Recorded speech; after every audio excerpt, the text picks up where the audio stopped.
Hello, my trading warrior brothers and sisters. How are you? See a couple new names here. Hiya, Bruno. Nice to meet you. Welcome. AJ, yes, trading warriors. We are warriors. You need strategy, patience, and know when to strike. Rohan, welcome to our community. AJ, Dream Team. How's everyone doing today? Watch mate. How are you, Ryan? Good, So mate. we have You? some pretty good, have some Hey, Dale. strength. Hey, Ryan. Hey, Steve, have Right. some weakness in Euro. I saw a new count by Grega, but I'm not going to give it away. People are going to have to join. So, what do you think? What's driving it today, Ryan? You want to start? Yeah, a bit of treading water, I think, in the main, as we got this big CPI data coming up. A bit of a lack of data elsewhere. We've got this meeting with Biden and all the rest of the lackeys and house leaders and whatever leaders for the next stuff tonight. Lackeys, bringing UK political terms You to the don't want any of that. U.S. You've got enough of your own. Okay. But, yeah, just seeing another little bit of a lift up in yields, and it's. I don't think we're going anywhere special. We're just mooching around, really. We'll see what comes tonight. If there's any good news or bad news. We've had, I think, four very good inflation reports in a row or so. Well, it hasn't been four. Anyway, it's been a streak. Every number has been better than expected. Maybe we're due for something else where Something a it's bit not as wonky. good, huh? Yeah, something a bit wonky. Yeah, something where it's not. We've defeated the dragon. Yeah, it's So all about that core number. The headline can drop to 3%, but if that core number stays sticky or goes up, that's what the market will move on. yeah, the whole world's looking at 4,200 in the S&Ps, and it almost looks like it should be a layup. Then if that happens, because 4,200 goes all the way back, technicians will call it a breakout, and fundamentalists will say, market's saying there is going to be no recession, but sure taking its time trying to get Yeah, there. I'm a bit worried about the last two lows being a bit, the latest one being lower These, than the last, and now we Yeah, could but we have the potentially. opposite as well, Ryan. Yeah, Higher highs. So it's a megaphone formation. The recent consolidation. It can go either way.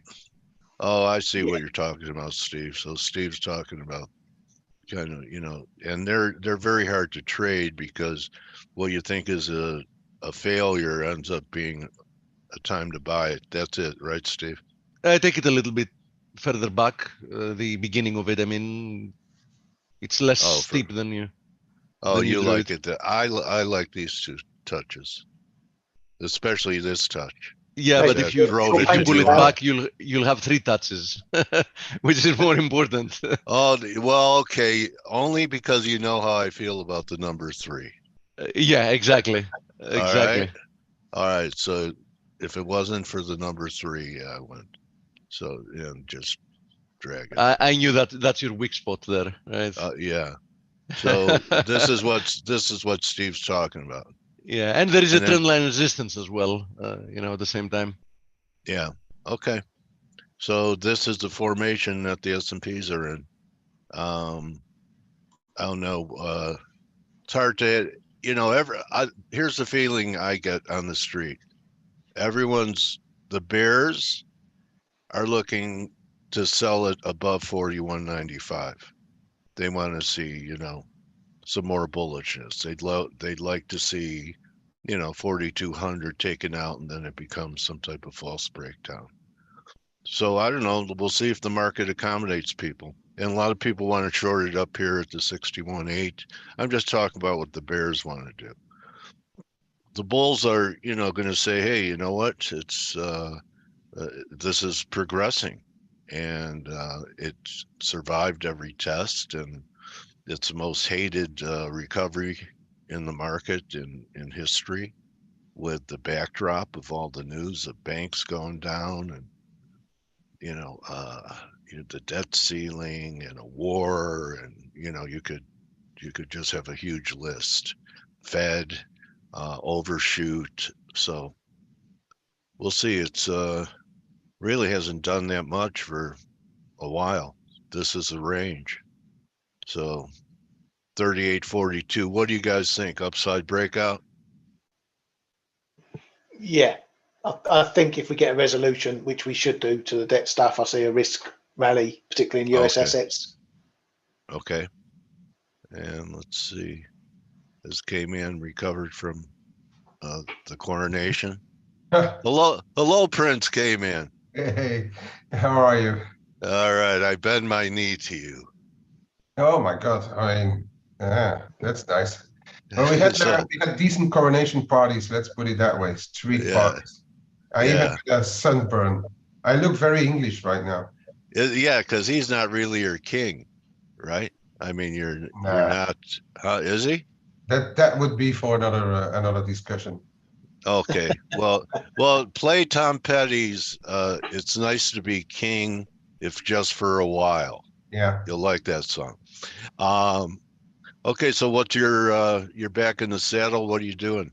For the time being, well, as people know in our room, I've been trading various euro crosses a bit from the shorthand. I covered the better part of what I had in Euro Noki, but I'm still a bit short Euro Sterling right now, perhaps for another day or two until the Bank of England. Yeah, so a lot of what's happening in the euro now is due to the euro crosses in a way. As I said, I thought on the ECB they may print a high and then start to come off a bit, and that's what they did. What they did now, we are coming into levels on the euro crosses where the market has to decide whether it's a correction in the upward trend, or yeah, euro sterling is a bit different, but the rest of the euro crosses, I'm really talking about like euro Noki, euro Canada, euro Aussie, Kiwi, and all that, all those things. They have corrected quite a bit, but I reckon time-wise they can continue to do so, but price-wise, I don't know what it is. A lot more to go right now. The jury is out on that one. And for the rest, yeah, the dollar is, I think, a bit less stress on that loan survey, doing a bit better. Okay. That could filter through the dollar until tomorrow's CPI, and then we really start the week for the dollar, I guess. Okay. I think this is the most important chart on the board. Okay, so I mean, this is, and we've been developing this formation going back to last fall. So, this is a weekly chart, and you see the RSI at the low in September.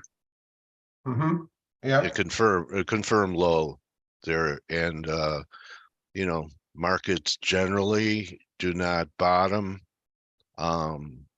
when momentum's confirming price, and so I know that there's some guys saying, and you couldn't fight it, you close over 109.5, you probably have 120. Some people are saying 117. Anyway, they're saying this is a 4. Even if we break out to the upside, it's just a retrace for a 4, and this was not the bottom of long-term yields. So, and I think a lot of people think so, including Jeff Gunlatch. So I think this could be a surprise to the market if bonds broke down. I think that's where your debt ceiling discussions will come into play as well, right? Yeah. Get resolved or worsened. Yeah. Market will need to rebalance the books a bit, both sides, and then coupled to the CPI and the PPI. But if you look at it, it's gone. This longer term. If you look at it for the longer term, it's going sideways right now, right? Trying to find the real catalyzer or catalyst to set in the next move, and we may have to wait a little bit. Or that still more. Yeah, I mean, it could stay in this formation another month. I think it's pretty close. I mean, because you're already started the stabilizing formation really October, November, and we're May, and you're still trying. Of course, the range is pretty wide. You're looking at 600-700 points, right? So that's a pretty wide range, but it does tell us that the long-term players are probably not in full gear on what they want to do. Okay. All right. WTI is a widowmaker too. So, any views on oil? The reason why I covered my my Noki longs as well, even though I mean it's not coming off the Norwegian krona, but we may be at levels in oil where you're going to stabilize again, or having trouble to break back for now above 74 in the WTI. And hang around here for a while. If you look back at what happened in early April, although it was on the move, right on the left side of your chart, right there, you don't have to move to any other one. The gap you're talking also about. Spent time below between 72 and 74, right? Yeah. Yeah, Looks maybe like it has to pull back and try a launching pad from a higher level than the recent low. Anyway, it's definitely, this took out the bears and this took out the bulls. So it's probably pretty neutral here because both sides. Spike lower was, I mean, that looks like a fat finger that spiked down to 64, which was at the same time that gold spiked to 2080, right? That really looks like a fat finger to me. What happened? Huh? This guy ought to take some Benadryl. Anyway, so the dollar keeps chugging along. Same thing, sideways in the par 50 to 102 level. I guess getting over 101.5 would be pretty positive, but over 102 would really be positive. So, but it's sideways. I just don't believe. I miss them when these turn into bottoms. I miss them because I'm looking for usually some type of spike, and you had a similar bottom like that in Bitcoin, where I was waiting for a capitulation and just kept moving sideways and never had that spike. Last cathartic decline. It was all the way back here. It was daily at least. Go week. So you see this kind of bottom here? This right here. It was just moving sideways. I guess this was it. But that's kind of the way it looks to me like the dollar does right now. Anyway, Blake, thoughts today? Hey, good morning, Dale, and good morning, team. Morning. Well, as Ryan pointed out a little bit earlier, there's going to be, we've got Biden and McCarthy speaking today, and so, I don't know at first swipe if we're going to get them two coming together and even agreeing to the fact that they've got to move the goalpost back to September. I do think that will eventually happen, but which side is going to show weakness today? I would guess that it kind of fails on the first attempt. That would be my thoughts. And if it does, how do stocks react to that? Because I think the market just assumes that, we're going to push everything back till September so they can figure it out. But I don't know. I mean, I think that we have to kind of be on our toes waiting for that to happen. As far as the market is preparing for the CPI data, you'll notice that the euro is pushing right down towards. This is a channel support. This is a support level that I think is going to become very critical for the market. And I do have to say, if you all are dollar bears, or let's say you think gold's going to break out to the upside, this is the place that you want to be short dollars, right here, like right now. Like if you really want to be short dollars, you probably want to buy the euro at this point. I'm, hesitant to do so. I think that the euro is actually trading at some pretty key support. Even, if you look at the dollar or the euro yen, we're also at flag support right now, channel support. So really key levels on the euro. And like I said, if you guys are euro or dollar bears, this is the place that you want to be selling dollars. And I wanted to ask maybe some of you, the European guys, Stelios, I don't know if you're around today for the flow show. I am. Oh, hey, good morning. Did any particular reason why the euro is so weak today? That's a good question. Yeah, I don't know. Okay. Answer. All right, Ryan. Any Why do we even bring this guy here? Yeah, I don't know. I'm not really too sure because we want to. Sometimes the markets just move, right? Sometimes they do just move. It does seem like a lot of the euro crosses are under pressure for the most part. I mean, you got like the euro sterling. I know K-Man just talked about it a little bit.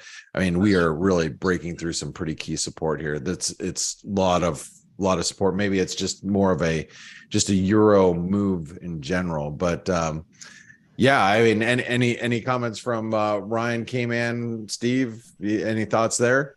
It's at a 47 pip range so far. That's not exactly excessive. I think it's just a bit of wandering around. Maybe it's the only thing that's moving. I agree, and I'm going to say what I've been saying. I think it's now a couple of weeks on the morning edge. I think we are in we've been now for a short period of time in a very choppy market environment. And I think you need to know when to push the market or when to relax a little bit.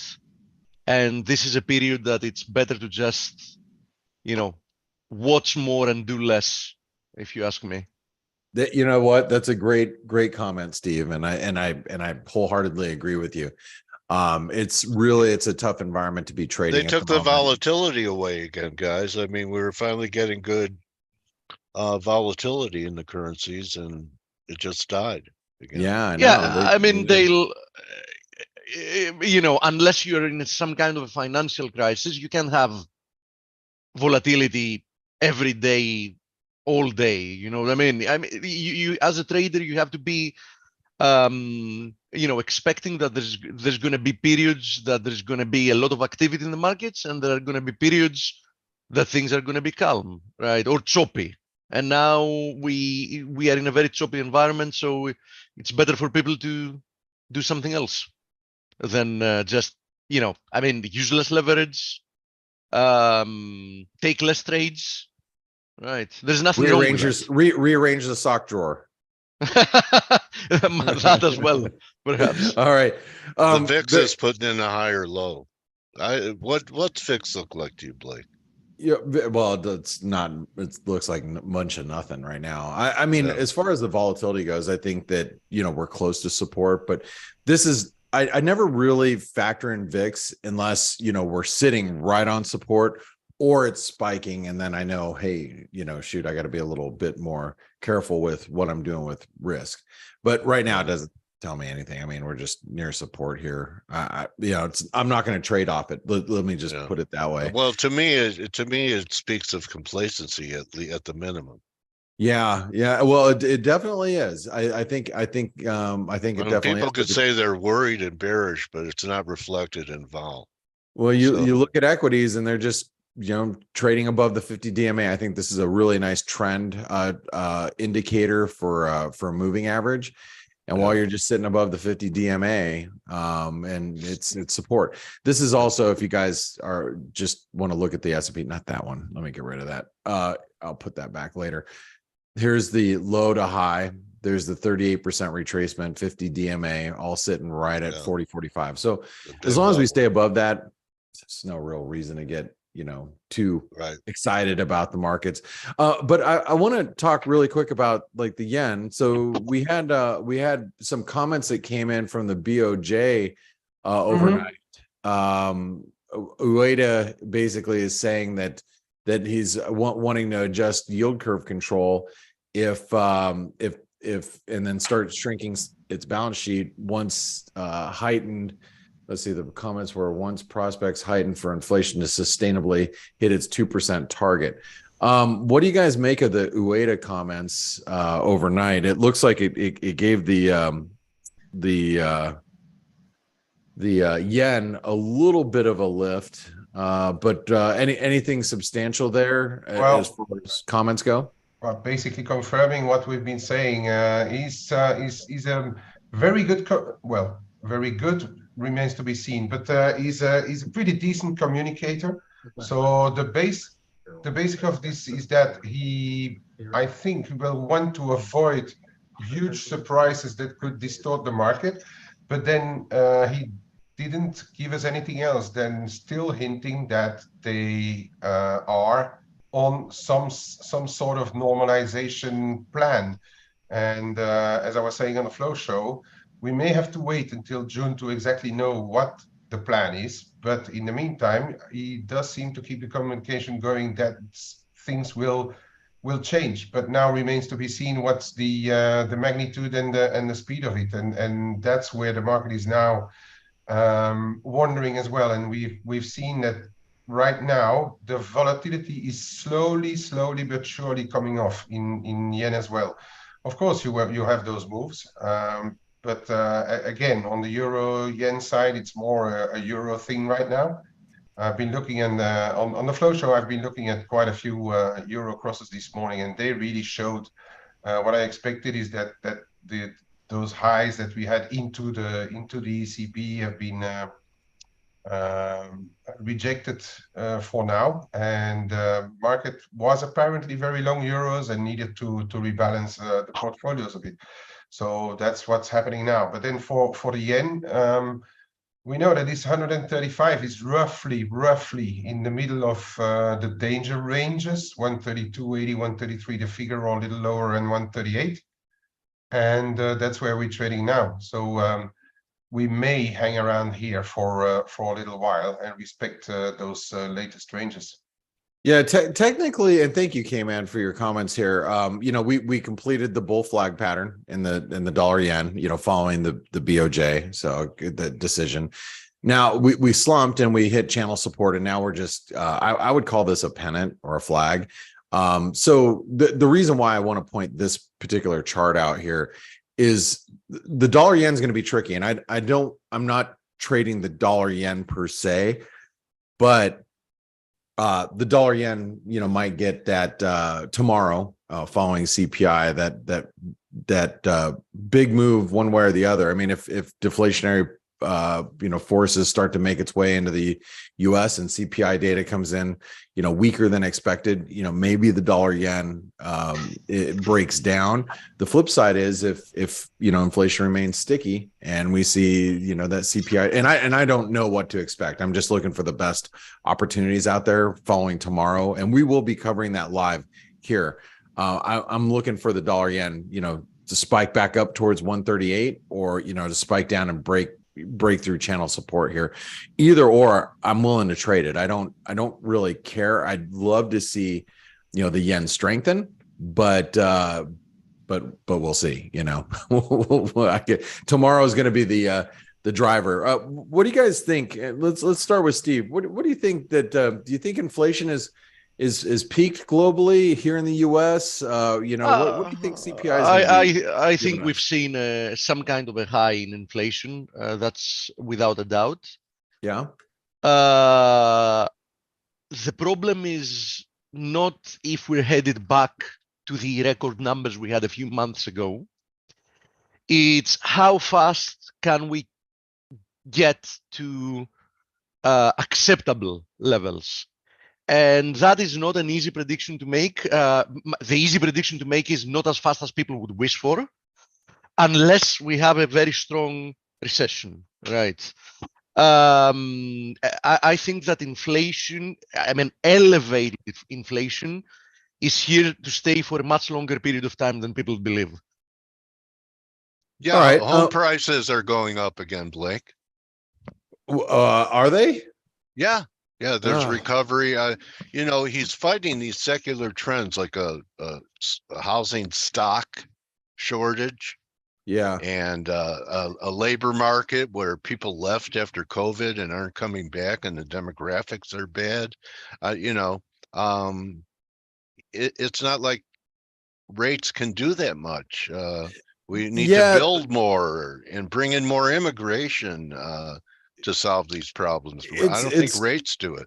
It's crazy. I mean, look, I mean, I'm as a homeowner, I have a mortgage that's 2.5%. And it's like, it's hard. I was just actually, Steve and I had a conversation this weekend talking about real estate. Yeah, that's Steve, a gift.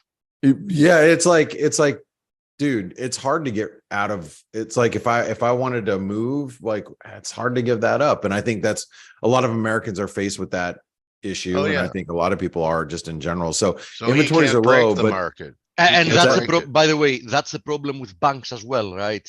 I mean, there are always the two sides of the same coin.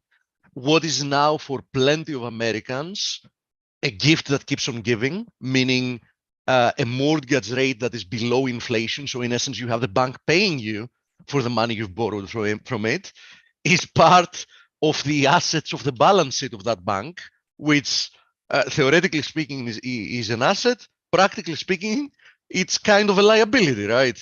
Yeah. And that, in combination with the fact that they were fully invested, many of them, in mortgage-backed securities and treasuries, which after inflation started increasing, the value of these investments has gone substantially down, is the basis of the banking problem. And of course, in their balance sheet, the trick they do, and the government lets them do, is that they mark all that garbage off the books. No. They mark them. They don't have to mark them to market. Why? Because they designate them that they're holding to maturity. So if they're holding to maturity, you don't have to mark them to market. But the question is, what happens when clients want their money back and you have to liquidate them? The market is not going to pay you the value that you have them marked as holding to maturity. And that's how all these banks are in deep trouble. Yeah. Yeah. And look, I was listening, I think I was Jim Bianco that I was listening to the other day. And I'm gonna pull my money out of this bank and I'm gonna put it into some money market fund somewhere else, and it's just gonna be like a slow bleed for banks. And I see that as being a overall issue for the banks. Hey, really, really quick. I know we just have a few minutes. I want to go around and get your best ideas. This is something that I was looking at yesterday, and I want you guys to see it.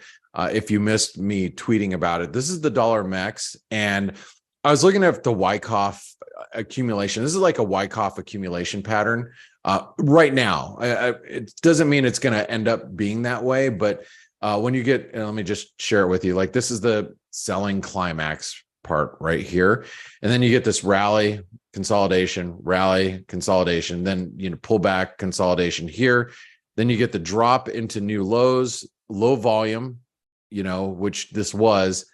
Now we should see a reversal higher. We should. Now we're going to need some risk off in order for that to happen with the dollar. And this is the ForexAnalytix chat room, by the way. I just posted that this morning again, just kind of telling people what I'm looking at. These are just, people, all of us chatting since earlier this morning. Anyway, I'm going to move that back over. Going to the dollar MEX. I'm looking for a response today and for us to get back above 18. If we don't, I'm just going to get out of it, because then, it's just more of a bleeding lower versus a Wyckoff accumulation. I just wanted to say that's what I'm looking at today. Ryan, what's on your radar today? What are you looking at today for a trade? Like, you still looking at the euro sterling? Yeah, I'm in euro sterling here at the big figure and a little bit above as well, 16s. Looking for this support to hold down around 90. If we get a break of 86.90, that's really sort of my line in the sand. You're trading it to the long side down here. Yeah, I've still got my core long position, so I'm playing a bit short term, and if it goes my way, I'll roll some into the core position. Got it. Okay. Anything else that's on your radar? Yeah, I'm just keeping an eye on euro dollar as well. If we get a move down to that low 109s, decent area of support down there that we've mooched around previously. the break point. So yeah, if there's nothing big coming out, that could be a decent stretch point for the day's move. Very good. K-Man, you have anything on your radar today that you got on that you're looking at? No, well, I'm still a little bit the other side on the euro sterling, but if it really holds the rest of the day around 87, I'll probably buy them back. No, for the rest, really, I'm more a spectator than anything else. I've scaled down on my positions. Euro Noki, I was short, but it could not get down to 11.50. Dollar Norway, I was short last week as well, but it couldn't get down to what is it, 10.40 or so, which is a bit of a level.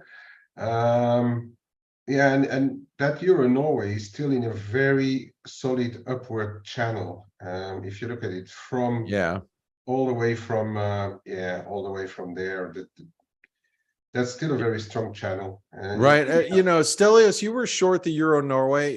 Yeah, but he gave up, Didn't work out too well. Oh, so you got squeezed out here? Yeah. I had my stop. I got stopped out. That's fine. That's unlike you. I know you try to trade longer term and you leave your stops a little wider like me on some of these. So I'm surprised you got stopped out of that. Not on that occasion, unfortunately, but it's okay. We'll move to the next one. Hey, Dale, I know you have an interview coming up. Steve, anything you're looking at today, or are you just waiting for CPI tomorrow?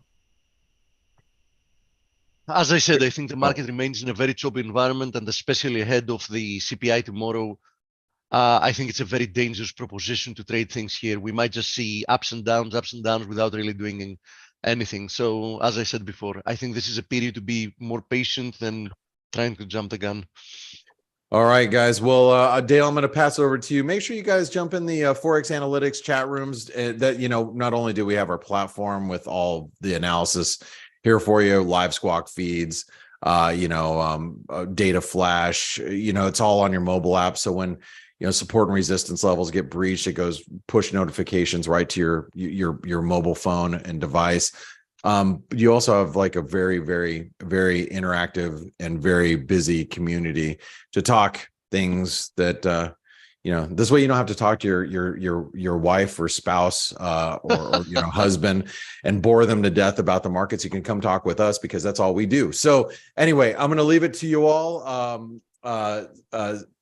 Dale, have a great interview. Thanks, team, for being here. And remember, we'll be here live tomorrow for the CPI. We will cover all that action live in the market. So we'll see you then. Yeah, just consider the chat rooms like your own personal trading floor with a bunch of people standing on the pitch, sharing ideas. There we go. Daniel Hussey, how are you, buddy? Hey, Dale, how's it going? You guys hear me all right? Yeah, loud and clear. Perfect.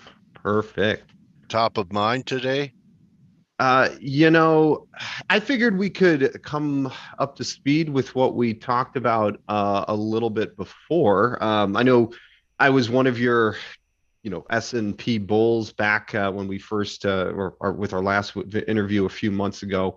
Not much has changed from my long-term perspective, but certainly in the medium term, I think, the other analysts that I heard speaking there through the first part of the webinar, I think there was a lot of, I agree with what was being said in terms of the sideways choppy nature that we're seeing. I mean, you said it yourself earlier that 4,200 level in the S&P, let me throw some charts up now, was a great area to consider for not only resistance, right, but what the bulls were, looking to achieve. And then you also pointed out how, right, sellers are looking to sell into that or ahead of that 4,200 area, where there's a very clear proven resistance over the last several months. I mean, going back to September, the whole right? world's looking at that 4,200 as like a neckline. Yeah. Okay. So, could be an ascending triangle. 4,200 is going to measure pretty big, isn't it? On a breakout. Technicians are going to probably say at least 46. The recent move's been from 38 to 42, right? I just stepped out. handles. I just stepped out to a daily chart there to show that whole, the whole breadth of this market from 4,800 down to 3,500 from December of 22 all the way through December of 23. The whole year of consolidation that was 2022 so far, and 2023 is not starting off much different. We've just reverted back to the mean, if you will, of that price range. And we seem to be putting up a fight over the trend. Is the best way I could describe it at this point. Certainly in the near term, that consolidation pattern, I think you guys, I heard a megaphone or, expanding triangle could be thought of, where the market's traded both sides of the book, as we like to say. We set a high and a low here in early trade for April, 41.71, and this is the E-mini S&P futures, everybody. I've got the continuous contract up. So you're seeing the June contract price action in these first, candles over here. But once we go further back, right, it's another contract. But generally speaking, it tracks the index rather closely because it is a futures contract that at its expiration has to be equal to that index price. So with that being said, high was set, low was set, and we just expanded that range right for the last month and a half. Okay. So do you have a view on the Fed and what's going on here? I mean, I'd like to discuss, S&Ps and so forth, but do you have a view on that? I believe that Powell had to know what position the banks were in before he embarked. You would hope. Right. He has some of the best researchers in the world, and they're in the market, so they knew who was buying during QE. You brought up the best point there. They were all in the market, right? Yeah. I mean, it's something that becomes a little shocking when you digest it, that policymakers are actually placing, personal bets and speculating, so to speak. It's a shocking revelation of the last few years, but it also, I think, should give some more credence to the knowledge, right, base that they're coming from in their decision-making process, because they do have skin in the game in more ways than one. Not only is their career and their public reputation on the line, which we know in the court of public approval, you can be torn apart these days for one misstep. And certainly our Fed chairs are subject to that kind of scrutiny. Plus, they're putting financial risk and personal capital in the markets. Not that I think it's necessarily right, because I do believe there's a conflict of interest there. But if you play devil's advocate, they're probably doing so to try to make money and to try to not lose. So they're also, right, gaining some knowledge of what the market is doing and participating in that conversation. That's capitalism, folks. And this is bigger than this is bigger, right, than their personal trading. Absolutely. Okay. All right. So to come back though, to answer your question. Okay. Go ahead. I think that the Powell and the Fed have made. Personally, I feel like they should have been a little quicker to raise rates, okay, because inflation clearly and headline inflation clearly ran rampant there. And it was a little bit of egg on the face with the whole transitory conversation. However, I do think you're right. I think they were very knowledgeable in terms of the system and the how much money was in the financial system as a whole, and that the next, credit cycle where they had to raise interest rates, and in, over the last couple of years, this has resulted in a massive decline in the Fed fund futures and a massive rally in the real rates, which I saw you're looking at some rate charts there, and we'll talk. I agree with you. I think there's a multi-month consolidation here that kind of like the S&P, if we push above resistance here, or, the S&P were to push below support, if we're going higher on the bonds, it's probably indicative of some of that fear and that volatility coming back in the marketplace, the risk off nature that we see when the Fed is easing. But I do think they've backed themselves somewhat into a corner now, because the sacrificial lamb is that mid-tier bank, the bank that didn't have enough liquidity to meet runs on deposits. And banks might be in trouble, but I don't believe the entire system as a whole is in trouble. As we can see, PNC, JP Morgan, Bank of America, they're having a field day coming out, and Chase, they're having a field bank coming out and buying these banks and fixing assets. Exactly, right. Like it is the rich are getting richer, so to speak, at the sacrifice of what the is Fed's kind of friends. Those are Jamie Dimon. They're absolutely. They're friends. And they've had 10 years of easy money and quantitative easing, so to speak. So they're flush. And I think when you talk about the litmus test or the Fed trying to do what do they call that test? But anyway, right, they do asset testing. A Rorschach. Sure, right. I mean, is what it really is, right? You're looking at numbers and hoping that it's big enough to absorb. I saw a video I saw a title on a video yesterday that the title was Paul wants to drive you crazy. So, keep you, I don't know, is he driving the market crazy? And what do you do with fresh cash right now? How are you deploying it? A trade that I think is maybe getting overcrowded, but it was one that we talked about into this year was the precious metals. There's other asset classes outside of fiat currency to look at. People will talk Bitcoin too. That's another conversation, but I think precious metals, the confirmation of the inflation trade that precious metals are starting to show, putting pressure on all-time highs for gold, putting pressure, in a proverbial bull trend right now to keep that trend going. That's a bullish development that we didn't have last year. Last year, gold was a dog. It tried with crude to break out and it just couldn't. And if anything, that was maybe a wet blanket on that whole notion of inflation or the traditional inflation trade, right? Before Bitcoin, before anything, gold was the asset to hold if you were fearful of inflation. And that's a tale as old as time, right?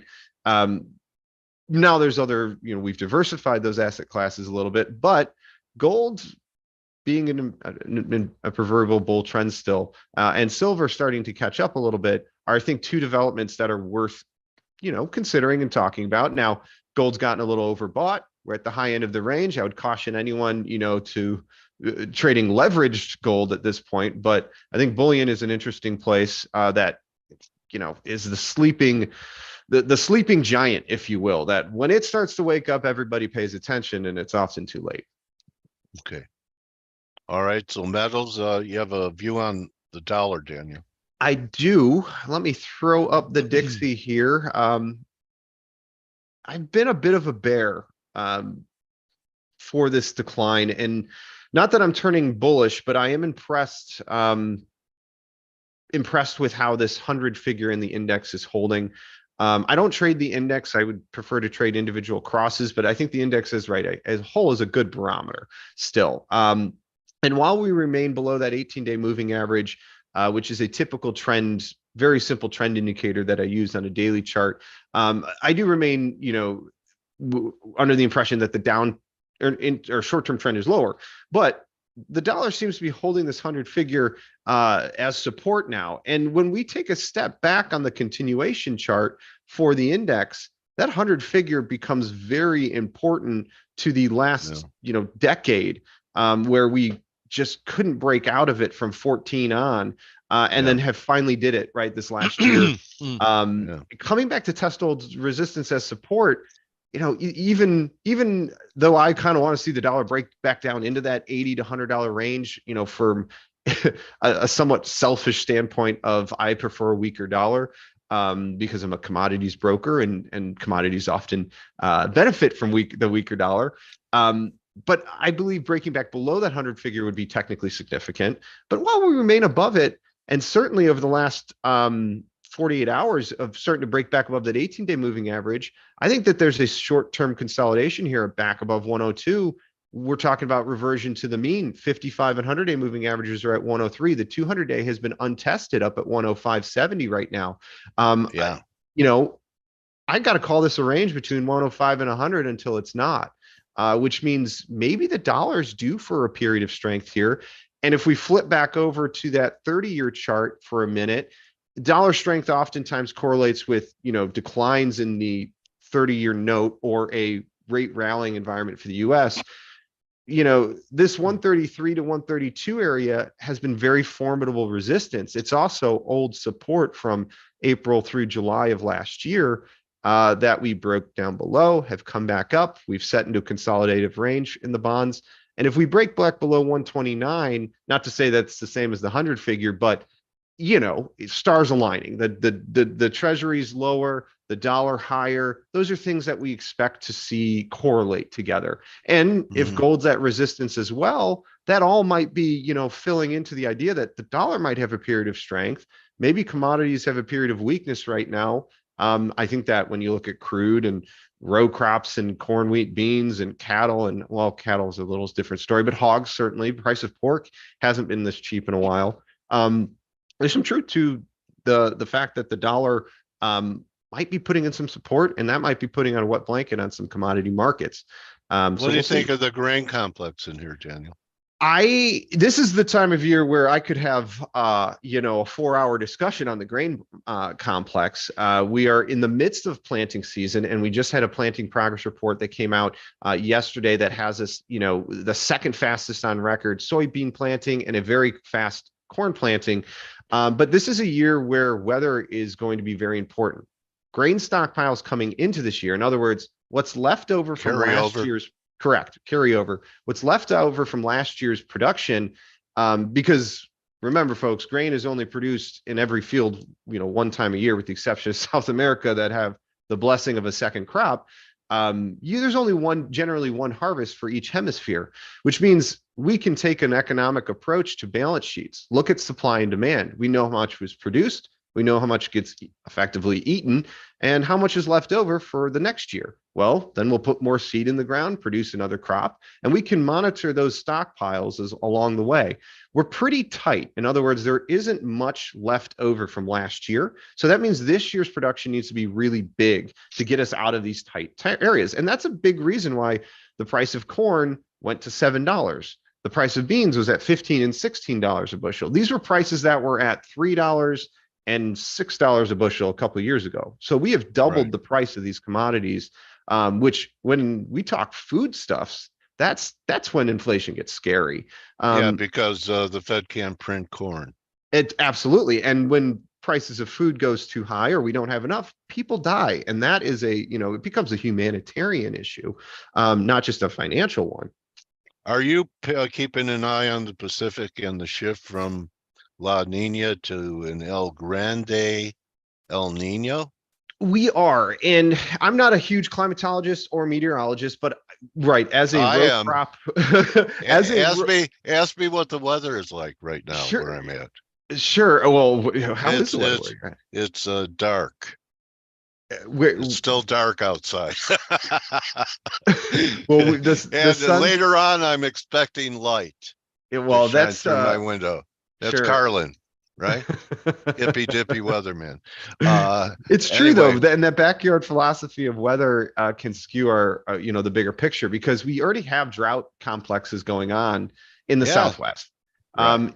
There's a reason why, and for those not familiar with wheat, there are multiple types of wheat in the world. Chicago wheat is just one variety, which when we look at a hell of a reversal last week. Hell of a reversal right into 50% retracements for Chicago wheat and into old support. So that's the big question, is we know how short this market's gotten from a commitment of trader standpoint. The $1 million question is this a short covering rally? Was this a bear market rally, or is this a true reversal? And when we look at the different types of wheat contracts we have, Chicago wheat being the soft wheat that's used in pastas, it's used in some pastries. It's not what we make bread out of, and it's not the internationally traded wheat. When we look at international wheat, we're really talking about the KC hard red winter wheat. This is really your bailiwick, isn't it, Daniel? Correct. Eggs. Yes, it is. This is, and so for those that aren't aware, I'm a commodities and futures broker. I deal in all of the whole future spectrum, but my specialty is in the row crops and helping producers in that space manage their risk and hedge. Exactly. So we're using these rallies right now to help farmers, producers, elevators, people with actual exposure manage their production schedule via the board. We're selling into this rally in some cases, but we also use this big decline in row crops to do what's called reownership via calls and call spreads, because later in the year, we know we're going to have to sell our grain. And if we think these are the lower prices for the year, which seasonally I believe we're seeing right now, and we're seeing, these short covering rallies in a market that has gotten very short when we look at the commitment of traders, when we look at, hey, just daily stochastic RSI, all those things, row crops got a little oversold here. And so now we're seeing that short covering rally begin. Yeah. It's happening at a time that's very interesting in the fundamental cycle, because we have a planting going on, which now all of a sudden weather really matters, right? And while I claim I'm not a weatherman and I'm not a meteorologist, doesn't mean I don't follow it, because rain makes grain. And this KC contract, the reason it's at such a premium to the Chicago is because the areas of the country where KC wheat is grown, half of the state of Kansas is in in record drought conditions, as is parts of Oklahoma and Texas. So at $8.40 a bushel for July KC wheat, that stands, at a $2 premium to the $6.40 a bushel of Chicago wheat. And if you look at the chart, Chicago wheat rallied up into old support, now is resistance. Maybe it's rolling over. There's a reason Chicago wheat has been heavily sold into, while other wheat contracts like the spring or KC wheat, we look at that same decline from February, March highs down through April.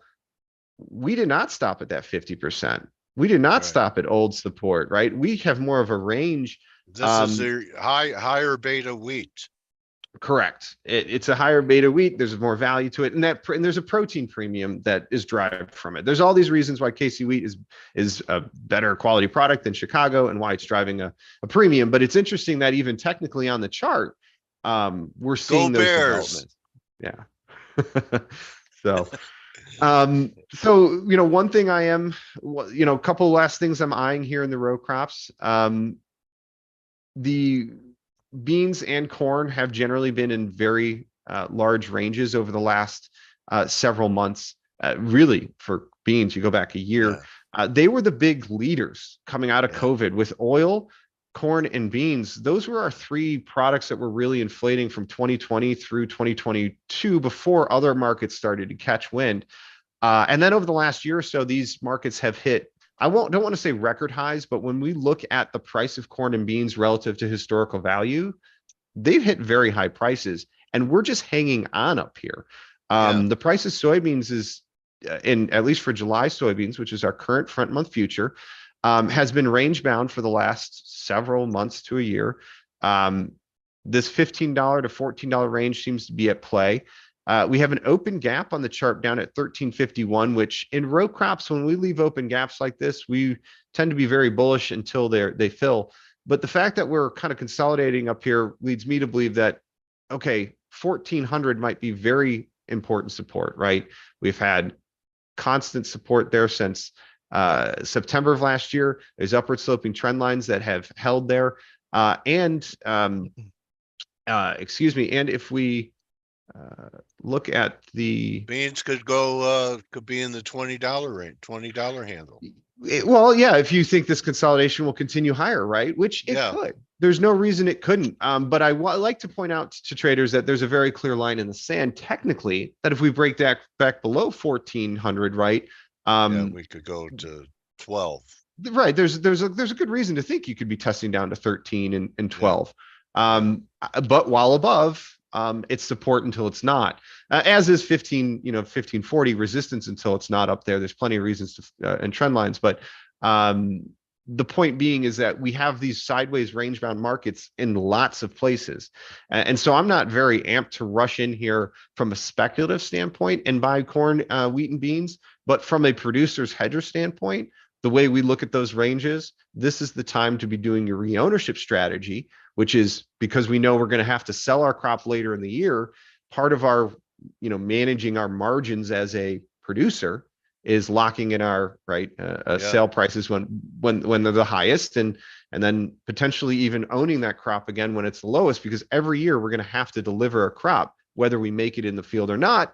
And to bring things full circle to your El Nino question earlier, El Nino years and a super El Nino cycle, the Farmer's Almanac will tell you, are our hottest summers and can be our driest, right? And if you get one of those heat domes that we had back in 2012 sitting over the Midwest this summer, it doesn't matter how many acres. Absolutely. It doesn't matter how many acres you plant. If you don't get rain, you don't grow grain. And certainly if it's too hot, even if you get rain. But the point being is bad weather with a tight carryout can send these markets very, volatile to the upside, for all the wrong reasons. And we always talk about volatility to the downside, but it's in row crops where volatility to the upside becomes a really scary proposition. Reality. Yeah. Yeah. Well, Daniel, best place for people to reach out to you on your Twitter at Daniel Hussey Jr. Yep, you can find me on Zaner. You can find me at 312-277-0110. Daniel Hussey Jr. there on Twitter, at DanSOTD on Facebook, or dhussey@zaner.com. Go ahead, and I'm shooting my info there into the webinar chat. Feel free to get in chat. If you have any questions about commodities, you have questions about futures, or how to get involved in those in that area of the market. I'm always here for a conversation. Do you let me ask you, Daniel, do you go down to an office? Where in the city are you? We're at 150 South Wacker, so it's right across okay. the kitty corner from across the river from the Mercantile Exchange building. Yeah, I remember. Okay. Yeah. All right. Miss it sometimes. You ever Yeah, play that song Illinois by Dan Fogelberg? Yes, and that and another favorite from Aloha to Haynes and Jeremiah, Lakeshore Drive. Yeah. Yeah. Good, I'm times. out here in California, so that song Illinois. Well, I'm sure it'll be huh? I'm sure you'll be enjoying your 75 and sunny all year round.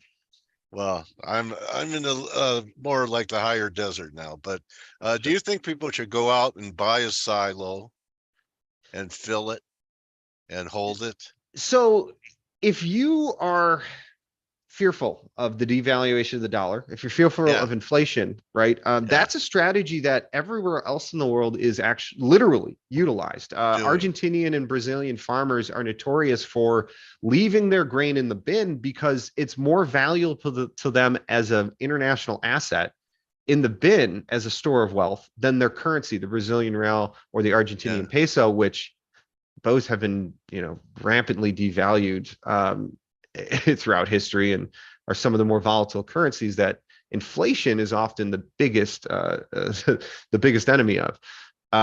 So they will use that strategy, and farmers in the U.S. do the same thing. It's a way, and it's so also I'm not crazy. I wasn't crazy when I tell people to do that. No, you're not. If they had the room. If you want to buy bullion for that purpose, why would you not want to own a silo full of wheat? If the world really were to end, who's going to eat your gold? Yeah, well, Joseph is my model, the most heroic commodity trader of all time. It's biblical, man. It is. It was great talking to you again, Daniel. You too, Dale. Thanks for having me on, everybody. Take care. People enjoyed you. They're asking for your contact information. So now's a good time to, look at commodities, especially if you're a dollar bear. It is. It's the only other way of diversifying into real assets other than owning land, right? Well, thanks for having me on, Dale. It was a pleasure. Yeah, we root for you, Daniel. Good hunting. Everybody. Good hunting, buddy. All right, everyone, that's a wrap. And we'll see you tomorrow. Thank you, George. I'm glad you enjoyed Dan. He really has a lot of knowledge about what comes out of the ground. So if you want to learn, there you go.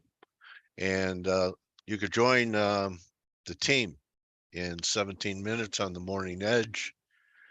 Even though Steve says, it's time to be watching, that is valuable time, because that's what's going to lead you to something that's going to be so compelling. You won't be able to just sit, but just be patient and let it come to you. And the trade will look so good you can't help yourself except to take some risk. Don't force it. If you're going hunting, going from screen to screen, from instrument to instrument, saying I have to find a trade, shut your platform off right now and go take a walk. And don't just count your pips, count your blessings, guys and gals. See you tomorrow.